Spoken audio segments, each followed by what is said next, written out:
Buckingham Palace shook the world today with a revelation that reads more like a royal thriller than history.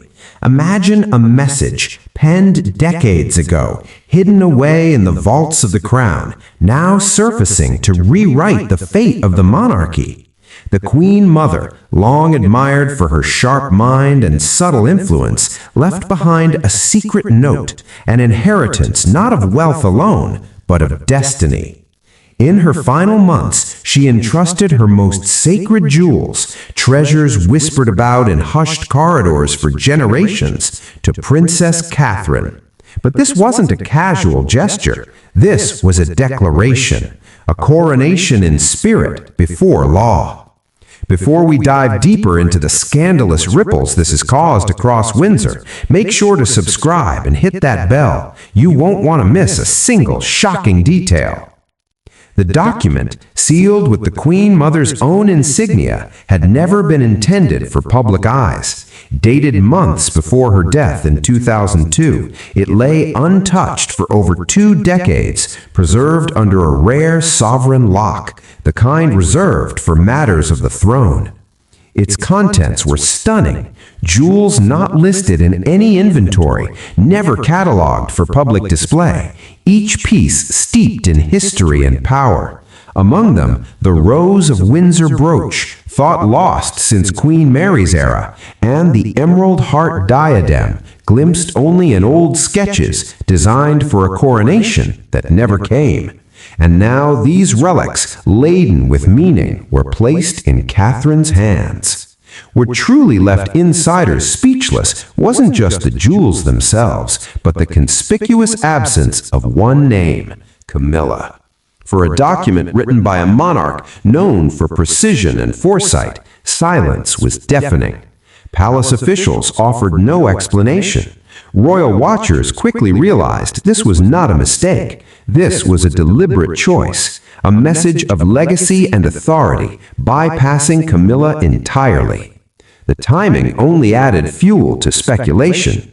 Charles had been quietly reshaping the monarchy, with William and Catherine stepping into more ceremonial roles as Camilla's public presence waned. Analysts called it strategy. And strategy indeed it was. The Queen Mother's message wasn't sentimental, it was political. By naming Catherine as the custodian of her most sacred jewels, she effectively shifted the axis of royal power, placing Catherine in a position of influence long before any formal ascension. It was a quiet but seismic upheaval, a whisper across time that now reverberates through every hallway of Buckingham. The palace, meanwhile, braced itself. Courtiers exchanged nervous glances, staff whispered behind closed doors, and Camila? She reportedly left the chamber visibly shaken, betrayed in a way even decades of public life couldn't have prepared her for. This is history in motion, and you are witnessing it unfold. But the story doesn't stop here. There are layers upon layers of intrigue, hidden tea sessions, secret lessons from the Queen Mother herself, and whispers of a matriarchal legacy that has been quietly guiding Catherine for years. Stay tuned, because in the next segment, we'll uncover the secret instructions, the prophetic messages, and the ceremonial treasures that will define Catherine's unprecedented rise. And don't forget to like and comment below. What would you do if a hidden royal decree changed the course of a monarchy overnight? The moment Catherine first laid eyes on the Queen Mother's message, something shifted within her. This wasn't a ceremonial handover, it was a summons. Sources reveal she wept quietly, overwhelmed not by triumph, but by the immense responsibility now resting on her shoulders. For years she had navigated the royal labyrinth with grace, always measured, careful not to eclipse Camila or disrupt the fragile balance of the monarchy. But the Queen Mother's final act pulled her into a destiny she never sought, one that had been meticulously prepared for her across decades, and this was just the beginning. Behind the palace doors, the tension was palpable. Courtiers who had served under multiple generations now whispered about the unprecedented nature of this inheritance. Private sessions between Catherine and the Queen Mother, once dismissed as mere pleasantries, were suddenly recast as mentorships with purpose. Handwritten notes, annotated family chronicles, and rare books passed from one Windsor woman to the next. These were more than tokens of wisdom, they were blueprints for leadership. And Catherine had been absorbing them in silence, quietly honing the skills that would now define her as more than a duchess. Meanwhile, Camilla's reaction was explosive and private. Staff report that she was visibly shaken, leaving rooms abruptly, a mask of composure crumbling under the weight of exclusion. Her years of carefully sculpted public image, her ascent from controversial companion to queen consort, suddenly felt undermined by a monarch who had passed decades ago. And for Charles, the revelation was equally complicated. He had known the contents of the letter for years, purportedly struggling with the timing of its release. Some aides claim he feared public backlash, worried about the optics of a deceased monarch bypassing him in favor of Catherine. Others argue it was strategic silence, designed to control the narrative until the time was right. What Catherine now holds is more than jewels. It is symbolic authority, a quiet assertion of power that transcends titles. The Emerald Heart Diadem, long believed lost, now gleams on her desk, a relic crafted for a coronation that never occurred, until now. The Rose of Windsor brooch, its secret inscription whispered across generations, marks her as the woman chosen to carry forward a maternal legacy of the crown. It is not just beauty, it is influence, history, and responsibility interwoven in silver and gold. Every glance at these treasures is a reminder that monarchy is not only inherited by law, but by lineage, loyalty, and discernment. Palace insiders reveal that the Queen Mother's choice was deliberate, a subtle rebuke of Camilla's trajectory. Analysts interpret the omission as a signal. Catherine's rise was always intended, guided by the matriarchal lineage of Windsor women. For years, she had observed, learned, and positioned herself quietly, never claiming authority, never inviting controversy. And now, the monarchy itself seems to pivot around her poised discretion. The balance of power within Buckingham has subtly shifted, with allies quietly aligning and former detractors reconsidering loyalties. This revelation has sent shockwaves across the media and royal watchers worldwide. Social channels are ablaze, with hashtags like Queen in Spirit and Catherine Legacy trending globally. Public opinion surges in favor of Catherine, a stark contrast to Camilla's rapidly declining popularity. But the drama is far from over. Secrets of the Queen Mother's private teachings, the implications of the codicil from Elizabeth II, and the ceremonial integration of these jewels will continue to unfold. Stay tuned, because in the next section, we will dive into the codicil, the secret vaults, and the ultimate transfer of power that has Buckingham buzzing. And don't forget, subscribe and turn on notifications to witness every twist of this royal saga as it happens. The codicil from Queen Elizabeth II, long buried in the palace archives, emerges as the linchpin in this unfolding saga. Unlike the Queen Mother's message, this legal addendum was never intended for public eyes. Hidden deep within the obsidian vault, a chamber reserved for the monarchy's most sensitive documents, it confirms Catherine's custodial authority over select jewels and reinforces her role as the spiritual heir of the crown. Legal experts emphasize the codicil's weight. In effect, it bypasses conventional succession protocols, placing Catherine in a position of influence that transcends mere title. This was not a ceremonial gift. It was a deliberate, almost sacred transfer of power, encoded in the language of law and legacy. Sources close to William reveal that the prince recognized the codicil's significance immediately. In a quiet meeting with senior aides, he declared, "This is no ordinary inheritance. It is a directive. We must honor it." The phrase sparked immediate debate within the palace. Protocol purists argued that public acknowledgement could destabilize the monarchy, while progressive advisors insisted that secrecy could risk misinterpretation, especially in an era of relentless media scrutiny. Ultimately, William's vision prevailed. Catherine would be recognized not just as a duchess, but as a custodian of royal legacy. The jewels would no longer sit dormant in a display case. They would become symbols of action, responsibility, and continuity. The Emerald Heart Diadem, once thought lost, and the Rose of Windsor brooch, now bearing its secret generational inscription, are at the center of this transition. Their significance goes far beyond sparkle and prestige.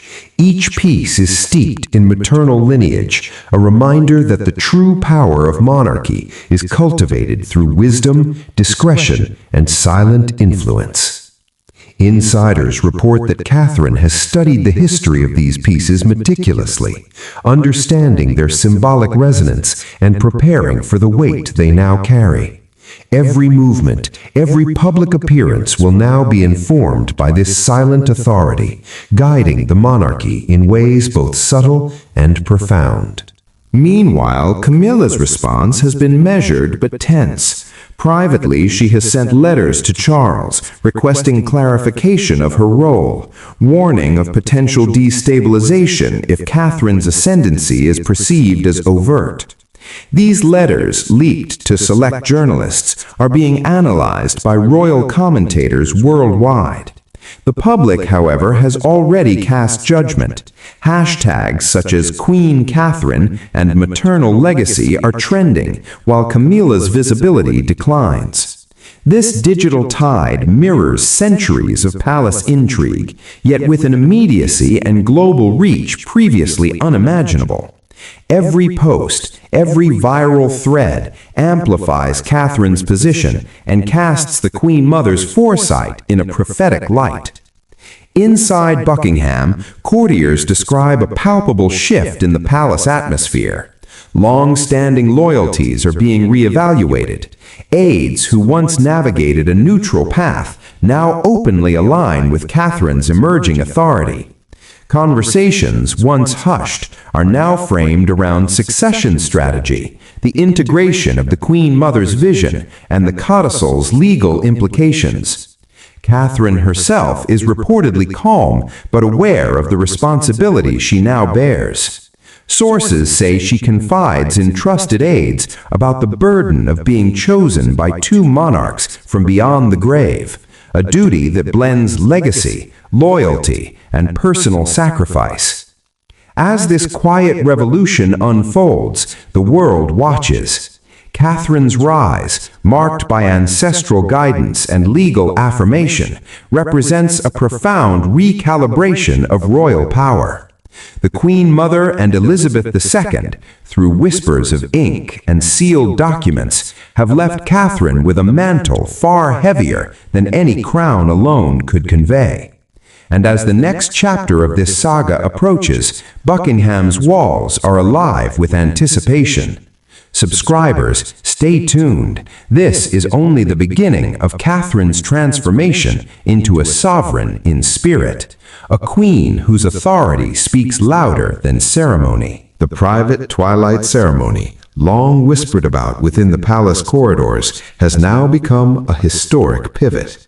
Catherine, adorned in the Queen Mother's jewels, did not step onto a ceremonial stage nor await fanfare. Instead, she entered a hidden chapel within Windsor, accompanied only by William, Anne, Edward, and the young Princess Charlotte. Each step she took resonated with generations of expectation, the weight of legacy pressing upon her shoulders. Sources confirmed that as she first wore the Emerald Heart Diadem, a hush fell over those present, the silence heavier than any public applause. The diadem gleamed not merely as ornamentation, but as a beacon, a message that the monarchy's future had been quietly realigned. Observers note that the Rose of Windsor brooch, with its secret inscription, became a symbol of Catherine's new authority. Those 4 words, "The true queen blooms in silence," echoed throughout the chamber, binding the Duchess to the unseen influence of her matriarchal predecessors. Every gesture, every glance was loaded with unspoken power, a language of heritage understood only by those attuned to the subtle dynamics of royal legacy. Even senior aides described the atmosphere as electric yet reverent, a paradox that captured the fusion of historical weight and contemporary stakes. The ceremony was not a coronation, yet it carried the force of one, asserting Catherine's role as the custodian of the crown's maternal spirit. Meanwhile, Buckingham Palace is now navigating the intricate balance between tradition and modernity. The public release of the Queen Mother's message and Elizabeth II's codicil has ignited discussions not only within Britain, but across the globe. Analysts suggest that this dual endorsement positions Catherine above ceremonial hierarchies, giving her moral and symbolic authority that challenges conventional interpretations of royal succession. Social media trends reflect the public's fascination. Millions are engaging with the story, debating the implications, and celebrating Catherine's rise. Hashtags such as Queen in Spirit, Maternal Monarchy, and Legacy of Queens are trending, showing that the narrative resonates far beyond palace walls. Charles, notably absent from the ceremony, issued a brief statement described by aides as a blessing in silence. Observers interpret his absence as a tacit acknowledgement of Catherine's spiritual authority. Behind closed doors, discussions between senior royals have intensified. Camila, though still officially queen consort, finds her influence challenged not by law, but by the enduring authority of legacy. Her attempts to assert presence during the unfolding events have reportedly been met with polite but firm resistance, highlighting the subtle yet unbreakable shift toward Catherine. The emotional weight on Catherine is immense. Trusted aides report that she has been reflecting deeply on her responsibility, balancing duty with personal sacrifice. Every public engagement, every decision is now infused with the knowledge that she carries the intentions of 2 queens, one deceased and one long past. While this could be overwhelming, Catherine is said to embrace it with the quiet strength that has defined her public life, transforming expectation into deliberate action. The palace, long a theater of protocol and spectacle, is now a stage for a quieter, more enduring power, one rooted in heritage, discretion, and ancestral wisdom. This evolution in royal authority signals a potential shift for the monarchy itself. The maternal line, often overshadowed by titles and male succession, is now central to the narrative of power and influence. Catherine's emergence is not just symbolic, it represents the deliberate intertwining of legacy, law, and moral authority, creating a template for monarchy in the modern age. Subscribers, this is a pivotal moment in Windsor history. Watch closely, because the story of Queen Catherine has only just begun. As Catherine steps fully into her new role, the palace atmosphere remains tense yet purposeful. Each aide, each royal family member is acutely aware that a precedent has been set. This is not merely the inheritance of jewels, it is the symbolic transfer of authority, influence, and the moral compass of the monarchy itself. Sources inside Buckingham note that for the first time in decades, the matriarchal line, through the Queen Mother and Elizabeth II, is visibly guiding the present and future of the crown. Every decision Catherine makes will now carry the weight of not only current protocol, but ancestral expectation. a responsibility that she reportedly embraces with both humility and clarity. Camilla's reaction, though measured publicly, is said to be one of quiet shock. Privately, insiders describe a mixture of disbelief and recalibration. Letters, memos, and private communications show that she is acutely aware of the new dynamic, and aides report she has been attempting to navigate her reduced symbolic authority while maintaining the dignity of her title. Yet even her carefully orchestrated interventions cannot diminish the significance of Catherine's emerging influence. Royal watchers suggest that this shift is more than optics. It is a realignment of power that could shape the monarchy for generations, emphasizing service, legacy, and quiet authority over ceremony alone. Meanwhile, Catherine's own approach has been strikingly deliberate. Sources close to her reveal that she has begun private consultations with historians, archivists, and legal advisors to fully understand the jewels' history, their symbolic meaning, and how best to embody their legacy in her duties. Every public appearance, every charitable initiative now bears the imprint of this dual guidance, heritage, and moral responsibility.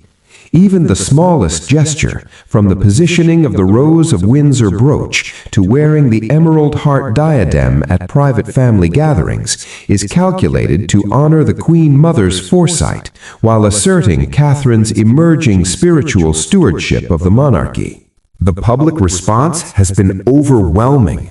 Within days, millions have expressed support, fascination, and admiration. Polls show Catherine's approval ratings skyrocketing, a reflection of the public's embrace of her as a figure embodying continuity, loyalty, and quiet authority. Social media is ablaze with speculation, memes, and tributes, many emphasizing the narrative of a queen chosen in spirit, not just title. International coverage highlights the unprecedented nature of the event, framing it as a subtle yet historic redefinition of the monarchy itself. Even critics acknowledge that Catherine's careful blending of tradition, discretion, and visible service has transformed her image from supportive duchess to central figure in the royal hierarchy. Yet beyond the headlines, the palace operates with an almost tangible sense of change. Meetings, ceremonial plans, and strategic discussions now factor in Catherine's role as custodian of legacy. William, steadfast in his support, is reported to have reinforced her authority among senior aides, ensuring that the Queen Mother's intentions are not merely honored, but integrated into the future vision of the monarchy. Sources reveal that Anne and Edward have also stepped forward, offering guidance and serving as a council that respects both tradition and the subtle, transformative power now represented by Catherine. As the sun sets over Windsor, the jewels glint quietly in private chambers, their presence a constant reminder of legacy, duty, and the women who shaped history from behind the veil of protocol. Catherine's path is no longer defined by waiting, but by purpose, guidance, and a promise fulfilled across generations. This is not just inheritance, it is a calling, and the monarchy itself has been irrevocably transformed. For viewers, subscribers, and royal enthusiasts, the saga is far from over. Make sure to stay tuned, comment, and hit that notification bell, because the unfolding story of Queen Catherine, chosen by destiny, legacy, and the unwavering hand of her matriarchs, is only just beginning.